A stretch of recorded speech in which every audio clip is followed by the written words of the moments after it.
पर्यावरण खात्याला निधीची कमतरता असल्याची खंत पर्यावरण मंत्री पंकजा मुंडे यांनी नाशिकमध्ये बोलून दाखवली आहे। पंकजा मुंडे 2 दिवसाच्या नाशिक दौऱ्यावर होत्या। आज सकाळच्या सुमारास पंकजा मुंडे यांनी त्र्यंबकराजाचं दर्शन घेतलं आणि त्यानंतर नाशिकच्या निमा हाऊस या ठिकाणी उद्योजकांसोबत पंकजा मुंडे यांच्या बैठकीचं आयोजन करण्यात आलं होतं। यावेळेला उद्योजकांनी आपल्या वेगवेगळ्या प्रश्नांसंदर्भात पंकजा मुंडे यांचं मार्गदर्शन घेतलं। आपल्या अनेक मागण्या या ठिकाणी उद्योजकांनी पंकजा मुंडे यांच्यासमोर केल्या। मात्र मागण्या पूर्ण करता येणार नाही कारण आपल्या खात्याकडे तेवढं बजेटच नाही आहे असं म्हणत पंकजा मुंडे यांनी अप्रत्यक्षपणे आपली नाराजी व्यक्त केली आहे। उद्योजकांवर जी कारवाई होते त्या फाईनमधूनच आम्हाला निधी मिळतो असं देखील पंकजा मुंडे यावेळेला उद्योजकांशी बोलताना बोलल्या। एकूणच राज्यभरातल्या नदींच्या प्रदूषणासंदर्भात देखील पंकजा मुंडे यांनी नाराजी व्यक्त केली। अनेक नद्या या प्रदूषित आहेत, अनेक नद्या या मृत झालेल्या आहेत।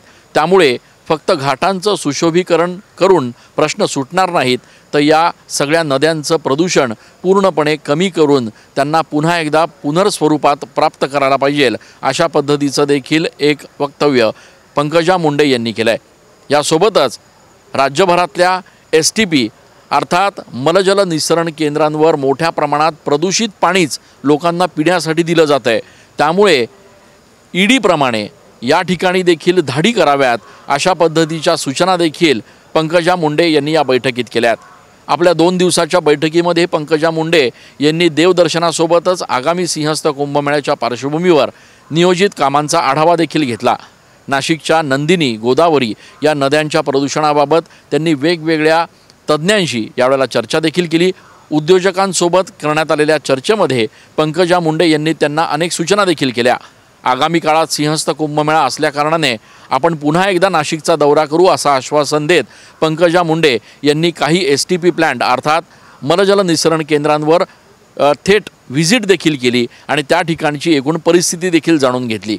एकूणच काय तर पंकजा मुंडे यांनी अत्यंत आश्वासकपणे आपला हा दौरा पूर्ण केला आणि येणाऱ्या काळात गोदावरी आणि त्याचप्रमाणे नंदिनीसारख्या नद्यांचं प्रदूषण पूर्णपणे संपवण्यावर भर असल्याचं त्यांनी पुन्हा एकदा अधोरेखित केलं आहे।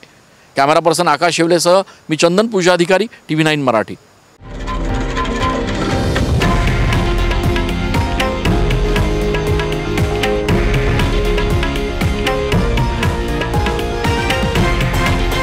हे आहे देशातील नंबर 1 न्यूज नेटवर्क आणि आपण पाहत आहात TV9 मराठी, एकमेव।